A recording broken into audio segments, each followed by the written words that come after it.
Now that you've found UPN Radio and discovered our quality talk shows, it's time to spread the word to friends, family, and the universe. 24 hours of music and talk radio without limits. That's why people keep coming back for more. That's upnradio.com.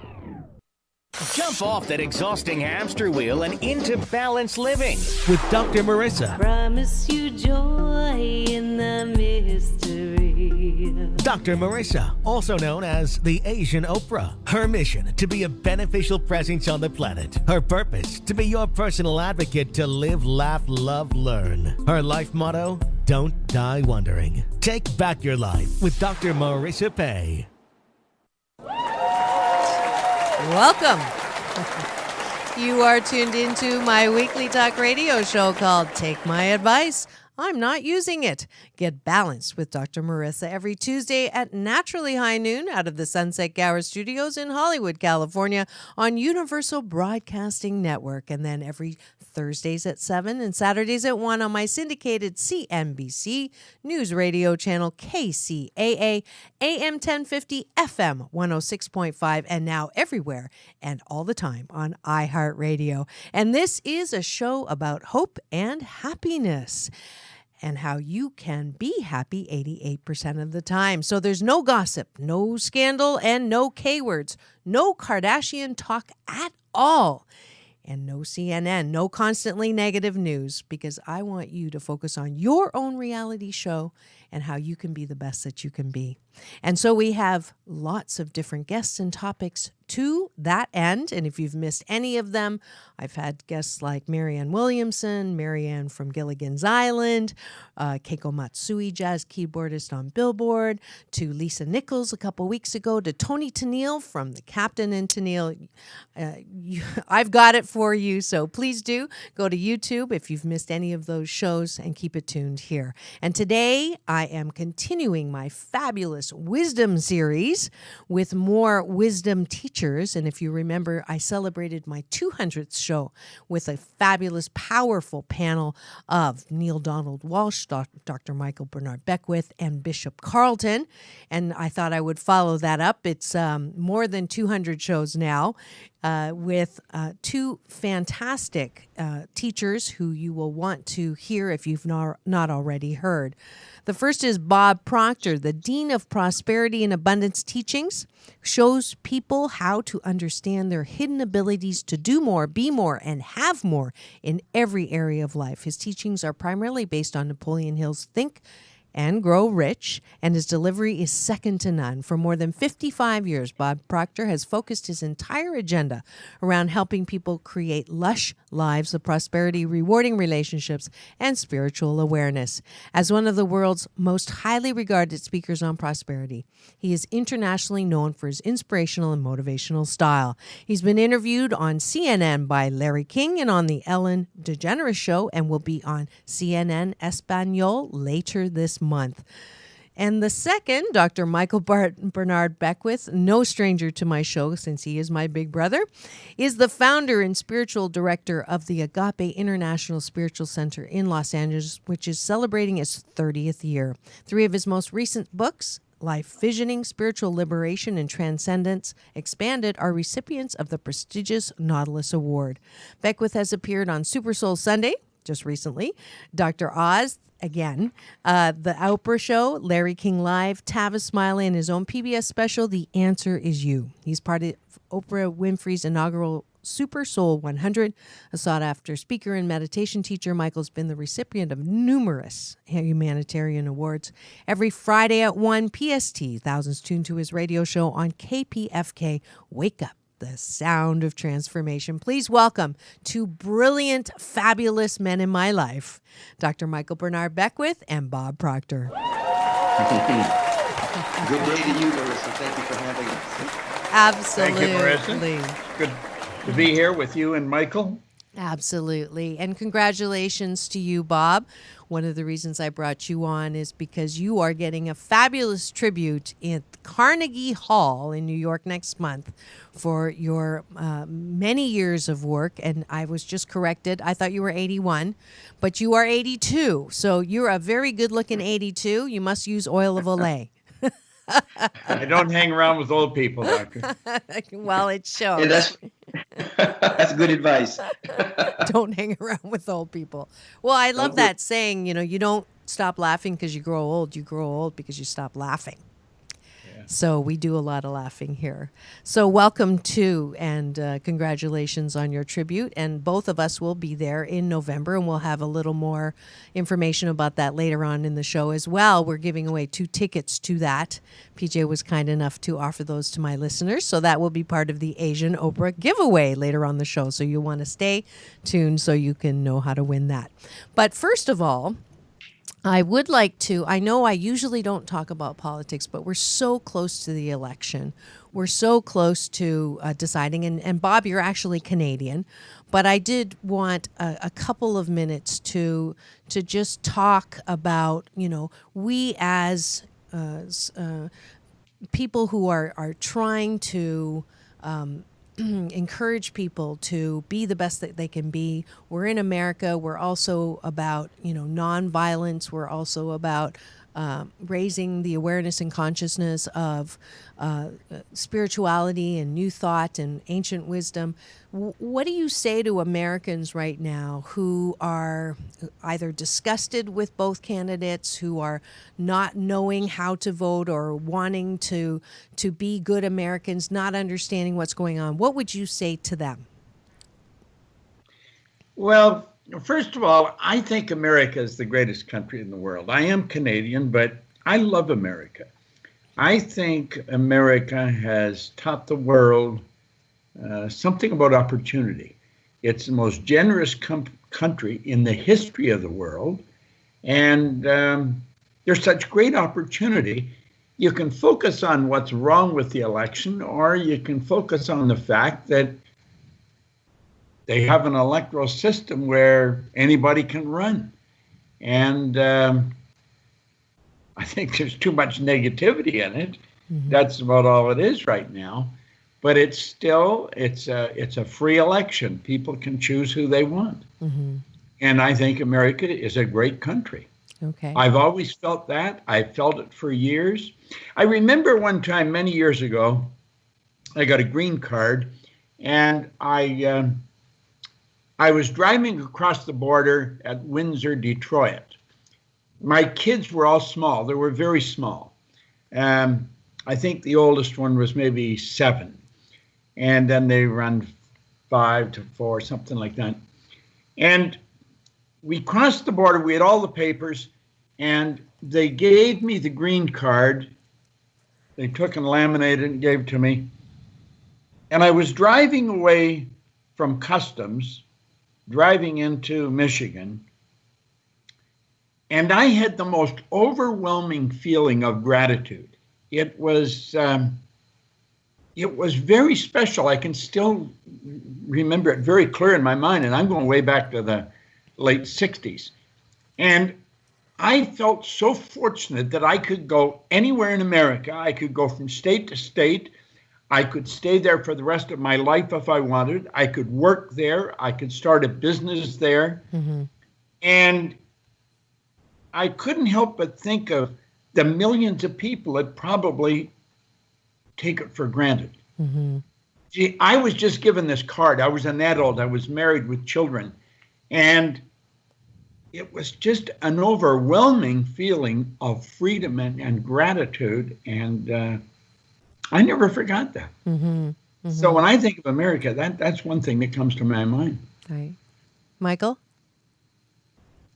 I think that America stands for a tremendous amount of hope and possibility written within the Constitution and all the founding papers. There's possibility and vision. And it's up to the people who actually live in America to actually make that vision come true.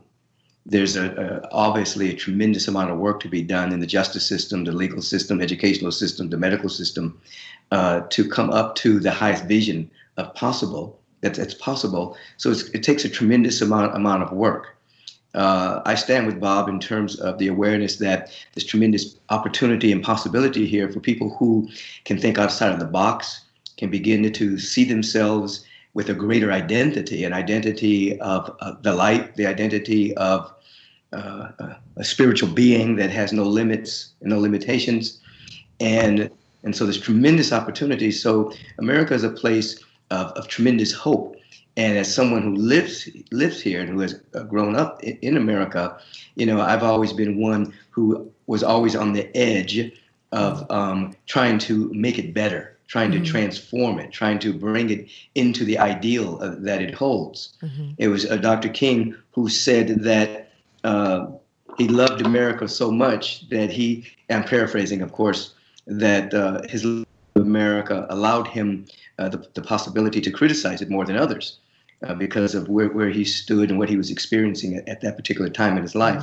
So in that same vein, I have tremendous critique, primarily around the fact that when we talk about the elections and when we're talking about choosing two candidates, we have to there's a couple of levels. I know you don't want to get into a political talk here. But I do, and I kind of do, and I kind of don't. But it's right. Just, did you watch the debates last? That debate was nothing. Yeah. But I'll just interrupt because it's the same with the first one. There was nothing there. Nobody answered any questions. Right. But I will say that you're dealing with paradigms. And within the present paradigm, you choose a particular president that you believe can best serve all of America. However, there's another paradigm that's emerging that has nothing to do with those two candidates or the candidates of the third and fourth party. And that's the paradigm, I think, where Bob and I hang out about the possibility of a world that works for everyone, where there's enough energy, enough food. Now, all that stuff exists right now on the planet. There's an answer to every issue on the planet now in real time, except where it's being suppressed by interests that are residing in the old paradigm. And so we have to be reminded that when you're dealing with the political scene, those individuals are in an old paradigm that's dying. We are in a paradigm that's emerging.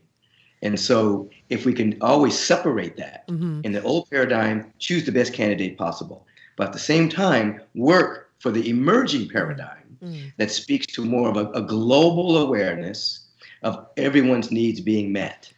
Thank you for that. Stop. Thank you for that. No. It's important because I get asked that question, where it's like, who lost the debate? And the answer is America. If you watched it, so then you're like, well, then do we vote? We don't vote. What do we do? So I love the answer. Yes, you do the best possible vote that you can in the old paradigm, and then look beyond that old construct, the old BS, the old belief system, and do what we can on the other end. So let's talk about the other end. Being the best that we can be, seeing prosperity not as money is the root of all evil, which is what I understand your message has been around, Bob, for 50-some years, that it is okay to be prosperous, rich, abundant, and that kind of flies against some of the belief systems or the BS around spirituality, or, we shouldn't talk so much about money. So let's hit that one. Well, I think the problem with money is a problem, same with a lot of things. The real problem is ignorance. Money is not a problem. The lack of it's a problem. With some people, too much of it's a problem. But money's merely an instrument, and it's only used for two things. One is to make you comfortable, and the more comfortable you are, the more creative you can become. And the second is to extend the good you do far beyond your own presence. I have found that money will just make you more of what you already are. If you're not a nice person, you'll probably become despicable if you get enough of it. And if you are a nice person, you're going to become a nicer person because you're going to be able to do more good. So I see money as an instrument, and I think people don't understand money. Money is a reward received for service rendered, and it's an instrument that will enable you to extend the service you render far beyond your own presence. I'm all for earning all the money you can and then put it to work. I've been living in the same house for over 30 years. I have no desire to get a bigger, a better house. I like it here. I'm comfortable here. I'm into supporting Cynthia Kersey in her endeavors of building schools in Africa. And we now build a school every week and a half. I want to get to the point we can build one every day. And without money, we wouldn't be able to do that. So I see money as a great instrument, and that's all it is. It enables you to extend the good you do beyond your own presence. It doesn't make you a better person. It makes you more of what you already are. Beautiful. Michael? Reverend Michael? Well, absolutely. You know, Bob and I have been in this conversation for years, and Bob, its articulation of the prosperity principles are second to none on the planet. And I would agree with him that money is a promissory note, is a promise that energy is going to be circulated. So whenever there's an exchange of money, you're exchanging energy. You're saying in substance, if I go buy a loaf of bread, that means I'm giving energy to the individual that's selling me the bread, that he can take that energy and send his kids to school. They can go on to college. I mean, money is to be circulated, and we have to stop and understand that there's no lack of prosperity or abundance or opulence anywhere in the universe. That's a myth. It's a lie. It's a lie of scarcity. And so when one begins to understand that they're standing in the middle of a sea of abundance and infinite opportunities and infinite possibilities, and begin to think creatively, then money follows, or energy follows, opportunity follows. So money isn't the root of all evil. When years ago, when religious folks began to take vows of poverty, it wasn't about being poor. It was about not allowing money to be your God, so that service would be your God. I mean, Mother Teresa, as an example, took a vow of poverty, but she raised millions of dollars to do the work she needed to do to feed the poor and to feed those and to take care of those who were sick and impoverished. She needed money to do so. So though money wasn't her God in terms of, as Bob was saying, buy her bigger mansions and 20 cars and being materialistic, she still had the consciousness of raising a lot of money to do the work she needed to do. Yeah. I'm the founder of Agape International. I have many ministries, many programs, many projects. I have global philanthropy. I do work with Cynthia Kersey, who emerged out of Agape. And we raise money. We attract money. We bring money into Agape so that we can extend the work that we do for others. I, like Bob, I've lived in the same house for many years. And I'm not materialistic. I have a car that's paid for. I haven't bought a new car every year. The car's 10 years old. It runs pretty good. When it doesn't work, the Tesla's coming. Tesla's coming. The Tesla's coming. Okay, somebody wants to donate a Tesla to me, I will receive it. I have no problem in being receptive to my good. But there's nothing wrong inherently with money. Right. It's materialism. Consumerism can become evil. And individuals who are greedy and stingy, who hoard money, who don't let it circulate into good works, that can become evil. There are individuals that I know that are very, very unhappy people, very wealthy, according to human standards, but very unhappy. They're afraid to circulate one nickel towards anyone that will help anyone, and they're very unhappy people. So as Bob was saying, if you're on the curve of becoming a better person, you're growing, developing, and unfolding, money's going to assist that, and it's going to assist you in helping others.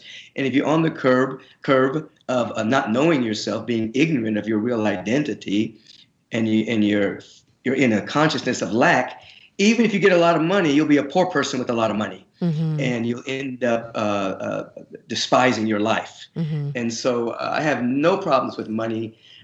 Bring it on. I'm receptive. Right. You know, we had I was having a conversation one day with Mikey Steller, who in our marketing director of our company, and a couple come up in conversation, and she said, you know, they're the poorest people I know. All they have is money.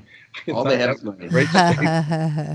Yeah, it is. The problem with money is we don't teach people how to earn money. You can go all the way through our educational system and learn absolutely nothing about earning money. Okay. We're taught how to save it, we're taught how to invest it, but we're not taught how to earn it. And so you have brilliant people going around and they don't know how to earn money. Money is a reward for service rendered. The amount of money you earn is always in direct ratio to the need for what you do, your ability to do it, and the difficulty there is in replacing you. But you take nothing with you. When you leave much the same way you come. I always say you leave with no hair, no teeth, no money. That's how you arrive. And I would go a step further, Bob. I would even say within our school system, they don't even teach you how to save and invest money or how to open a bank account or any of that. People graduate from high school and know nothing about the law of circulation. They know nothing about the law of receptivity. They know nothing about the law of correspondence. They know nothing about the law of saving and investing. They get it. If they go to college, oftentimes they know nothing after they graduate from college. It's not a part of our educational system. And it's there's so many people operate with limited supply. I love the way Troward put it in his essay on Spirit of Opulence. He says, when you're dealing with infinite, you can never take more than your share. There's abundance for everyone. Right. Of everything. It's inexhaustible. It's inexhaustible. Yeah. But then why are there so many people, and maybe this is a perception, but I meet so many spiritually minded people who are broke, or they continue to affirm their brokenness, or I can't afford that, or I can't do that, or I don't have enough money this understand what month. they're saying generally. And then you have the other end, people like Donald Trump, who has the appearance of so much money, and you that whole perception around corporate greed, and the nasty people or the mean people have all the money, have all the wealth. That disparity of the have and the have-nots, or good people who deserve to have or work hard and then they get their pensions all taken away, or what is that? What is all of that stuff? Well, you threw a lot of things into one question, Marissa. Yeah. But Thank you. Generally speaking, whether you're spiritual or whatever, so many people do not understand the laws of the universe. They don't understand their conversation. They don't understand the power of their word. They don't understand the power of their thinking. So they may love God and whatever concept of God that they have very little understanding about the magnitude of the abundance that surrounds us. And how they've made an agreement with mediocrity that money is a lot of money makes you evil and nasty. So they have to break that particular agreement with that mediocre thinking, understand the laws of the universe, and begin to manifest the money that they need in order to do the will of God, in order to do a greater expression of life. Everyone doesn't need to be a multi-millionaire. Everybody has a different vision, different gift, different talents, different capacities for service, but they can demonstrate what it is that they need to be their authentic self. Now, of course, if you're talking about individuals that you've just mentioned, the media always gravitates towards the lowest common denominator of the human experience and the grossest experience that we can find. So naturally, we would be saddled with all of these individuals who are nasty and mean and have a lot of money, because it brings people to the television sets. But there are many people who are very philanthropic, many people who have millions of dollars, who live to give, who generate a lot of money, support spiritual communities, support school systems, support all manner of efforts. But you don't really hear about these people because many times they're not run by their ego. But they're doing good work. But you would hear about individuals who are in politics, because you have to have a big ego to even be at that level of run a country, you see.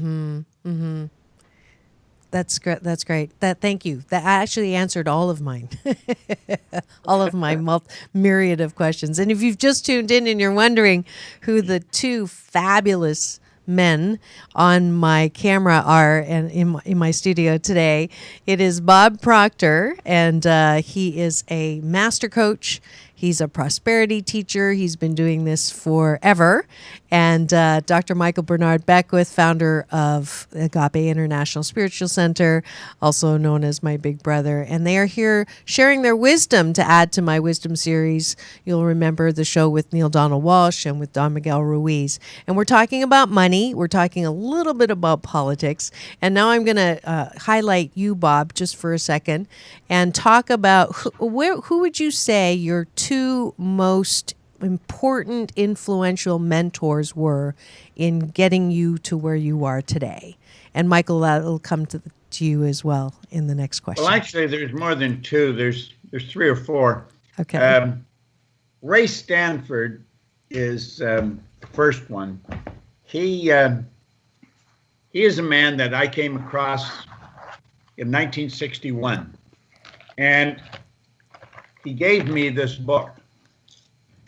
The book has fallen apart now, but I've been reading this book every day now in another 10 days, it'll be 55 years. From October the 21st, 1961, Think and Grow Rich. And then I got into, just packing this up to take with me on the road. This is a recording that Earl Nightingale made. That's a record. On one side, it says Strangest Secret. On the other side, it says To Pay the Price. And I started to listen to this record.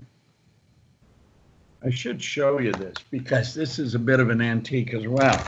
See, aren't you glad I made you do Skype so we had show and tell? Yeah, here. And I'm glad kids know what vinyl is now, too. Can you see this? Oh, wow. Is that the portable player? Portable record player. Wow, that's so cool. Not long ago, Albert Schweitzer, the great doctor and Nobel Prize winner, was being interviewed in London, and a reporter asked him, "Doctor, what's wrong with men today?" The great doctor was silent a moment, and then he said, "Men simply don't think." And that is a problem.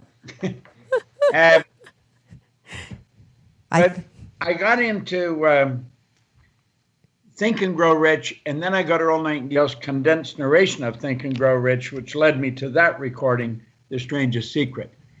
So those two men had a phenomenal impact on my life, and my life changed like night and day, and I couldn't figure out what I had done.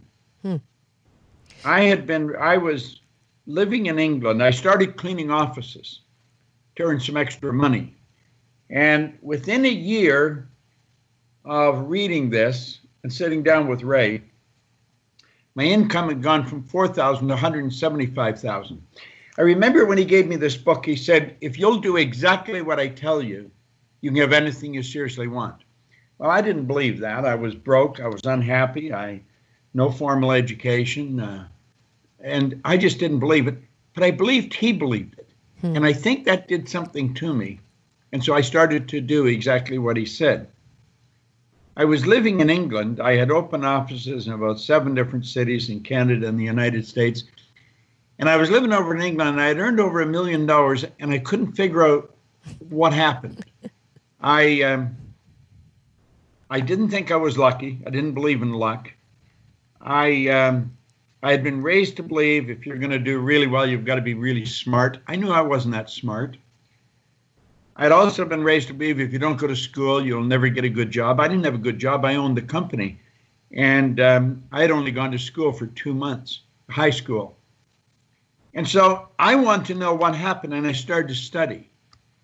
I ended up going to work with Earl Nightingale and Lloyd Conant, and I met Leland Val Vanderwell and Dr. Harry Roeder. So there's 4 or 5 of them that really shaped me. And it took me 9.5 years, but when I got the dots to connect, all I wanted to do was teach it. And did they criticize I think we're you? led down the wrong path. I think we have to understand the essence of who we are. And that's what these people started to teach me. Okay. We are spiritual beings. We are a soul. We don't have one. And the soul is forever seeking its awareness of its oneness with God. So we're always attempting to expand our level of awareness. And I've never stopped studying, and I never will stop studying. I absolutely love to study this. I love to study who we are, and all I want to do is share it. That is my great motivation. When I wake up in the morning, that's what I want to do. And that's all I want to do. I don't want to do anything else. So I've had 4 or 5 people that really had a profound impact on my life. And they helped me begin to understand who I am. But I think it's a process. I don't think you ever get it all put together. I think it's a process. You keep becoming more and more aware. And the more aware you become, I think the more effective you are, the better you're able to share it.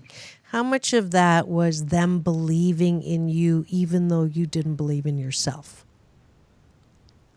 Oh, I think it was That was an enormous part of it. Okay.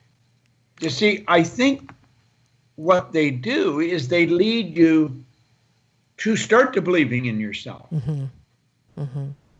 I found there's a couple of things. First of all, everything you study, I don't care, you can get into Bhagavad Gita, the Quran, the Torah, the Bible, all the psychological books, all Hales and Carnegie's, and every place they tell you, you have to believe. Mm-hmm. And that was really playing on my mind because I was thinking, how do you believe? You know, right. Somebody said, just believe it. Well, how do you believe? Yeah. And I was having lunch with one of my mentors, Leland Belvendewell. He was a brilliant man. And he's gone now, God bless him, but he sure helped me. And he said something, and like everything fell into place. He said, our belief system is based upon our evaluation of something. And frequently, if we reevaluate a situation, our belief about it will change. Mm-hmm. Well, most of our beliefs we inherited. We didn't originate them ourselves at all. Most of the beliefs that people have are absolutely absurd. That's why they're called BS. They have no foundation whatsoever. And when he said that, I got him to repeat it because it was like bells going off in my head. I suddenly found out how and why I changed. I had changed my belief system about who I was and what I was capable of doing. And I did that through reevaluating who I was. All this material I was studying, I was trying to figure out me. I was trying to figure out who I was. And as I started to reevaluate, my belief about myself, my relationship with God or infinite, and my relationship with you, with Michael, with the world in general, shifted completely. And I could see we're all one. There's only one power, and we're all an expression of that power. Everything's an expression of that power. But we're a special expression because we're created in God's image. We've got creative faculties. We're creative beings. Mm-hmm. So we can do something that no other form of life can do. All the other forms of life have everything we've got except our creative faculties. Yep. Well, all the other forms of life are completely at home in their environment. They blend in. We're totally disoriented in our environment, and that is because we've been blessed with the faculties to create our own environment. And unfortunately, too many have not learned that, and they're a product of their environment rather than create their own environment. Thank you for that, Bob. We're going to have him at the pulpit on Sunday, right from Michael. That was awesome. You want to come in, Bob? You want to come in? That was great. You come in this month. You come in this month, Bob. Absolutely. I would love to, Michael, anytime. Absolutely. Okay, I'm going to call you when we hang up. I know, right? And we're going to have to take a quick little break right now. Interrupt for a second. Michael had me speak at his church one time, and it was the first time I'd been there. Uh-huh. And I said that everybody should go there at least once. It was a spiritual experience, the like of which I had never had. It was something very special. And when I got up to the front, he had everybody stand up and put their hands out and send love to me. It changed my whole being. Aww. That is, I think, the Agape is, without question, one of the most phenomenal centers of spirituality on the planet. It's certainly the most powerful one I've ever been in. Oh, thank you, Bob. That's my home, and that's my teacher, and that's not just my thoughts. I think that's the thoughts of a lot of people. That's beautiful, and we will come back with a little more of that love, but we do have to take a quick promotional break to thank those who helped sponsor this show. So we'll be back in 2 and 2. Peace in and peace out. Remember the movie The Secret? Well, come to Carnegie Hall, New York, and celebrate the Lifetime Achievement Tribute for Bob Proctor, the father of personal development, November 14th and 15th. Join Dr. Marissa, the Asian Oprah, and the who's who of personal development, including other secret teachers, Dr. Michael Bernard Beckwith, Laura Langemeyer, and more for an event to remember. For tickets, go to www.moderndaymillionaire.com. That's moderndaymillionaire.com. And we are back. You are tuned in to Take My Advice. I'm not using it. Get balanced with Dr. Marissa every Tuesday at naturally high noon out of the Sunset Gower Studios in Hollywood, California, Universal Broadcasting Network, and every Thursday and Saturday on my CNBC News Radio channel, KCAA AM 1050 FM 106.5, and all over the place with iHeartRadio now. And today we are continuing with our wisdom series with two brilliant men, Bob Proctor, the Dean of Prosperity and Self-Growth, and as well Dr. Bernard Beckwith, founder and spiritual director of Agape International Spiritual Center. And Bob, before you were mentioning people and how they helped you, and the most influential people, and that they believed in you even when you didn't believe them in yourself the same way. And I have to say that is exactly my story, and I just wanted to give a little love right now to Reverend Dr. Bernard Beckwith, who really did do that for me. So almost 8 years ago, I was a person who I had a belief system about myself that was, on the outside looked pretty good, but on the inside just did not. I thought I was a piece of shiitake. No matter how hot shiitake I looked or acted, I felt that way. And it was because of his teaching and his belief in me that I could change how I saw myself. And now, look at me now. So thank you. Thank you. I love you so much. Thank you very much. So you're always good about that for me. So I wanted to make sure I did that on the air. So anyways, okay, enough love. Next, Reverend Michael, who Yes. would you say are the two people who really influenced you to be who you are? Well, like Bob, it's way more than two. But as an adult, I had a spiritual awakening in my early 20s that allowed me to go on a path to discover what had happened to me. And so naturally, I bumped into the teachings of Jesus the Christ again and understood them from a much more higher metaphysical, mystical awareness, and not merely from religiosity awareness. Ralph Waldo Emerson was another individual that The Law of Compensation and other essays really hit me. I also picked up Think and Grow Rich by Napoleon Hill.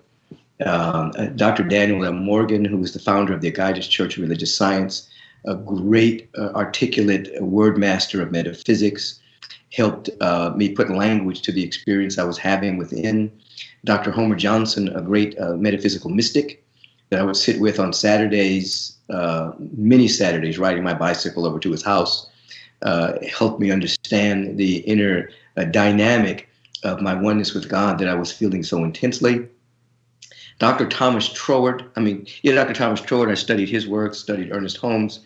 I studied Thomas Hora, who was a great psychiatrist who created meta-psychiatry. He was a great teacher of mine back in the early 80s. There's been so many. Dr. Howard Thurman really was able to language the deep human angst of the human experience, but at the same time, the understanding of our mystical connection to a presence that's never, ever absent and is inexhaustible. So many teachers on this side of the veil and the other influenced me to really have, as Bob was saying, just to have a deep practice. I think as you transcend belief systems into what are we really practicing? Bob was saying, and he wakes up and he studies every day. Right. He's been at this over 50-something years, and every day he's still a student. That's where I live, Marissa. I have a beginner's mind. I'm a student of the teachings. I meditate every day. I pray every day. I study every day. I ask to be of service every day. And I have the same fire in me today that I had over 40 years ago when I had my initial opening as an adult. There's been no waning of that at all. I feel like I'm just beginning. I'm just beginning. I can read something, a paragraph, 20, 40, 50 times in the same book. And every time I read it, the lines may not have changed in the book, but I have. I've had a deeper understanding of myself, life, and I see what's written in between the lines. And so So Thurman, Dr. Dan Morgan, Homer Johnson, Ralph Waldo Emerson, Napoleon Hill, these individuals, Walter Russell, another great teacher of mine, was the greatest mystic that ever came out of America. Many people don't even know about him, Right. but he,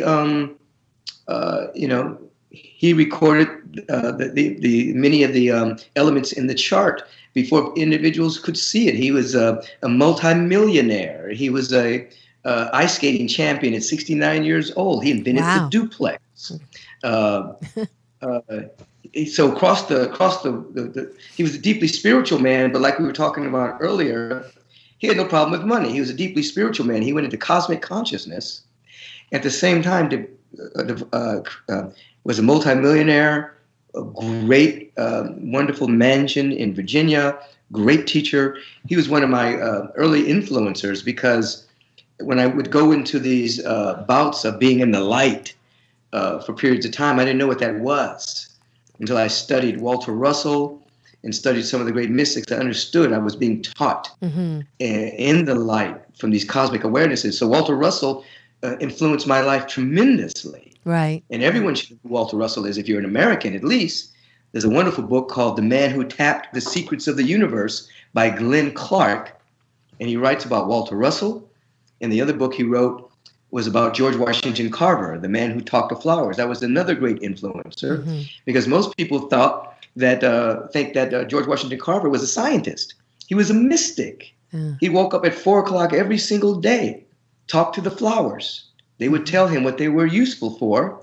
Then he would go into his laboratory and prove what the flowers had told him. Wow. So most people think that he was trial and error, going into a laboratory and discovering things, and he wasn't doing anything by trial and error. He was having a direct encounter with the spirit via the flowers and the trees and the ground, and then he would go into the laboratory and prove it. Most people don't understand that. Right. I have a picture of George Washington Carver in my office, an actual photograph. Wow. Because I was teaching about him one year, and this gentleman who was into demolition brought back these pictures of him, and he said they had been thrown away in the trash can at a Hollywood studio because no one knew who this black man was. Oh, wow. Because he had taken my class, he knew it was George Washington Carver. Wow. So I have these actual photographs of George Washington Carver in my office as a reminder to wake up every single morning and to commune with the presence and to commune with nature. And one thing he said, if you fall in love with something deep enough, it will reveal its secrets to you. So I fall in love every single day with the presence. I fall in love every single day with the infinite, and it reveals its secrets to me. And I think that answers the common, the question that has a common answer between the two of you. The secret to success is that thirst for knowledge. That secret to success is not sitting around waiting for something to fall in your lap, or think that I deserve to have something, or that something is entitled to me and I work so hard, why am I not? But that just for the sake of wanting to learn, the sake of wanting to grow and expand and be so in love with life. And that seems to be a dis-ease in life that I see more and more in my life balance coaching sessions, where people are just, they don't want to live, or they see no reason to live. And I ask them, how much do you read? How much, is there anything that interests you? Is there anything, when was the last time you took a walk? And it's like I don't feel like doing it. And it seems like this, I don't know. That's a disease. It is a disease. That's a disease. Right. Emotional reasoning is a disease. Whenever someone says, I don't feel like it, that is now classified psychologically as a disease. You do not do something because you don't feel like it. That's a train wreck starting to happen. When you start to become inspired and motivated, and you start to yield to your greatness, you do things you don't feel like doing. You don't feel like getting up, you get up anyway. Right. You don't feel like eating the right food, you do it anyway. You don't feel like studying a little bit, you do it anyway. And so I don't feel like it is a disease that many people have. It's called laziness. And many people are afraid to break free from the herd because they don't want to be talked about. Because when you start to break free, people don't like you. They talk about you. Who does they think he is? But you know what? They never gossip about a couch potato. They only gossip about people who are trying to make a difference. Michael, you just said something. You were saying you read the same thing over and over. This is a book holder that I have on my desk. And I'll keep this open. This is The Hidden Power by Thomas Troward. And right now, I'm reading Affirmative Power. And it's only 3 pages, but I've been reading it for 3 months. Right. Every day. Let me read you the start. It's so good. Thoroughly to realize the true nature of affirmative power is to possess the key to the great secret. Yep. Troward is such a phenomenal author.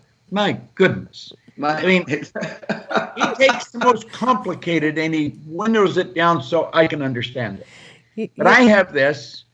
It's a book holder.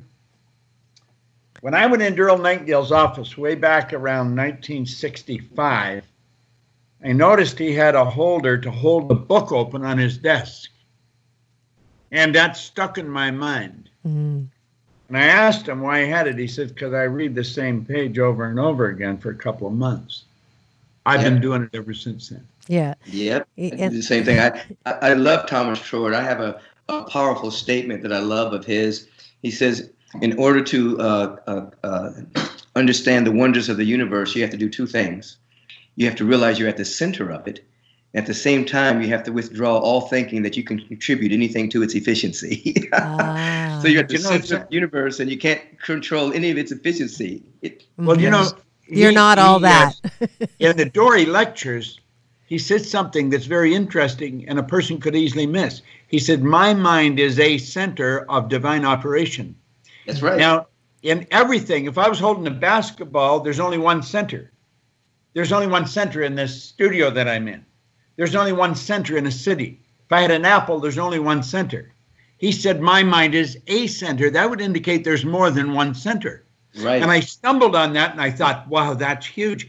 You're dealing with infinite, any point center. Mm. Every point is center. That's right. Yeah. We're at the center of the universe, and we are centers. I think some people got it mixed up. They thought there was a mistype. They heard center, but it was center. We're not original sinners. We're original centers in the mind of God.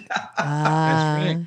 That's great. Well, in anything, don't get me and Bob started up by the outer measurements. I know. When there is no outer measurements, I have here a globe. There's only one center. And that's determined by the outer measurements. Mm. But when you're dealing with infinite, there is no outer measurement. So every point's center. Yeah. Every point is center. Yeah. And if you're not following, I just want you to don't worry about following. Just watch the transformation of these 2 young men on camera when they're talking about something that they're excited about. You guys look like you're like 8 years old and you're all excited about what you're talking about. It's beautiful, doesn't it? I mean, they look ageless and this is the fountain of youth right here. Be interested, be enthusiastic, love what you're doing, want to think. There's nothing worse than contempt before investigation.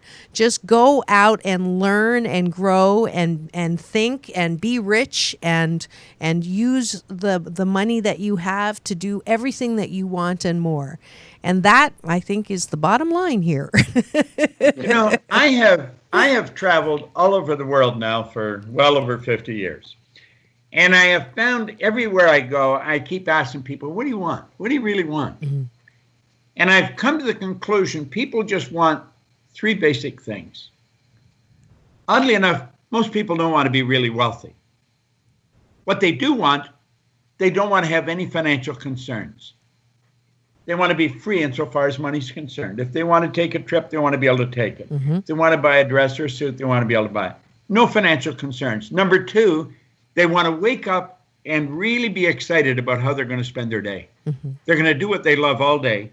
And they want to mix with people who are creative and productive and creatively productive. They're upbeat. And they're about what the three things want. I've got those three things. I love my life. All I want to do is just keep growing. Greater awareness. Beautiful. That's the final word. Nothing more needed. I have that life too, and I'm so grateful for it. And I know that you do too, Reverend Michael. Is there any last word from you for the listeners out there? Thank you, Bob. That was perfect. I think everything that we said has covered a lot of material. I would say that all of us are at the center of the universe. As he quoted Troward, our mind is a center in the mind of infinite possibilities. We have to know the difference between thinking and mentation. Mentation is the regurgitation of thoughts and opinions and points of view that you have every day. As Bob mentioned earlier, some of them you've inherited, some of them you get from the collective race consciousness, from the overculture, from the news. We have to have inspired thought. Inspiration is a different kind of thought than your normal mentating. Inspiration comes directly from the mind of the universe. Yes. So you have to court it. It has to be important to you. You have to wake up and want that. You have to study. You have to meditate. You have to vision so that you can be inspired. Inspiration pulls you to a greater expression of your real destiny. And I will say one other thing. Every single being, it's not a throwback in the bunch. Every being has a great destiny within them. That's right. They have to discover it, uncover it, activate it, and ultimately express it. There's not a throwback in the bunch. The universe did not create any accidents, any extra people. Everyone matters. Everyone is a unique expression of infinite possibility, and we have to wake up to that absolute truth. And so it is. Thank you so much, Bob Proctor, Michael Bernard Beckwith, for an amazing show, for amazing words of wisdom. They're talking to you who doesn't believe that they are good enough or worthy enough. You are wrapped in a warm blanket of worthiness. You are loving, loved, and lovable, and don't you forget it. This is Dr. Marissa signing out for now. I'll be right back with the Balance Bar. Thank you so much to both. Thank you, Marissa.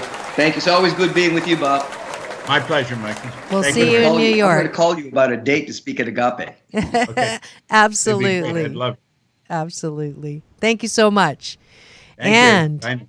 The Asian Oprah giveaway is part of our Balance Bar at the end of the show, where I invite you to come with me for more balance.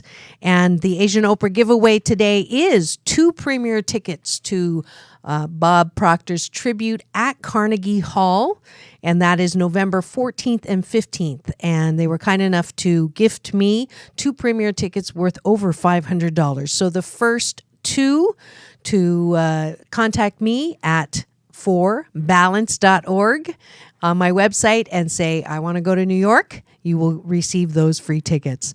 As well, the 21-day fast from complaining with Dr. Marissa, part of the Balance Bar.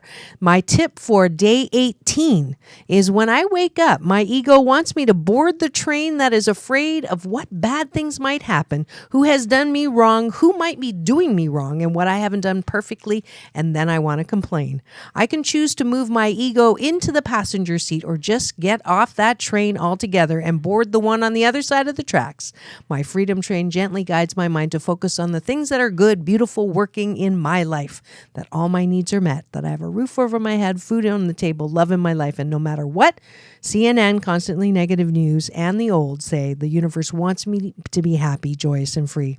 If you haven't already officially joined the fast, please do so at www.drmarissa.tv and make sure that new app that houses every tip and challenges not to complain with bells and whistles done by my teenagers in my life called No Complaints. Make sure you get that at the App Store. Join me this weekend as the Catalina Jazz Tracks Festival with my guest last month, Keiko Matsui, Billboard charts jazz keyboardist and humanitarian, will be performing there. And for today, an additional Asian Oprah giveaway, 2 tickets to Acoustic Alchemy Show. That's at Catalina Island Jazz Tracks Festival, Saturday, October 22nd. The first one to comment on my Facebook page with I Love Acoustic Alchemy will win. And next week, it is the last week of the month, so get ready for another scintillating sexual healing with Dr. Marissa, because I'm determined to make pleasure a G-rated topic. So keep yourself tuned in to Take My Advice. I'm not using it. Get balanced with Dr. Marissa. Pay. That's P for positive. Peace in and peace out.